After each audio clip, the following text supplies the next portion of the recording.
ये दोस्तों अभी रेजर प्लांटर जो आपके साथ शेयर कर रहे हैं, 5 कुड़ आपको मिल जाते हैं। 8 फुट से ज़्यादा इसकी चौड़ाई है। डिस्क की ऑप्शन के साथ आपको मिलता है। ब्राज़ील इंपोर्ट ओरिजिनल डिस्क होती है, उमर के तवे जिसको हम बोलते हैं। 1 फुट से ज़्यादा इसकी नीचे ज़मीन में गहराई है बेड की, यानी आप पानी वगैरह भी लगाते हैं फसल को। और इसकी जो टिलिंग एज होती है, शुरुआती जो पौधे के दिन होते हैं उनकी नशोनुमा ज़रा अच्छी हो जाती है।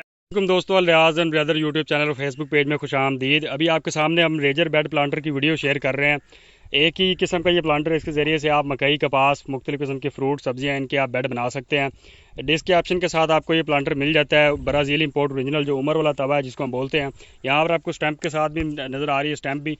तो इस डिस्क का इस्तेमाल किया गया है। इसके साथ ये भी आपको दिखा रहे हैं रेजर परे जिसको हम बोलते हैं, कुड़ भी बोलते हैं। 5 रेजर इसके अंदर लगे हुए हैं। 3 रेजर वाला प्लांटर भी आपको मिल जाता है बआसानी। जी दोस्तों, जिसके अंदर कुड़ लगे हुए हैं रेजर, इसका फासला भी आप कम ज़्यादा कर सकते हैं। और मुकम्मल तौर पर एक कामयाब मशीन है। ट्रैक्टर पर इसका कोई लोड नहीं होता। मोमेंटम का खास तौर पर ख्याल रखा जाता है। ये आपको निशानदेही के लिए एरो भी दिए गए हैं, यानी अगला जो आपने इसके अंदर बेड बनाना था उसकी निशानदेही के लिए। ये इसका जप्पा है। इसके अंदर भी अच्छे सूत्र की जो चादर होती है वो इस्तेमाल की गई हुई है। और ओवरऑल मशीन की आपको गारंटी दी जाती है 1 सीज़न की। अभी हम वीडियो में आगे चलते हैं और फील्ड में काम करते हुए इस मशीन को भी आपको दिखा देते हैं।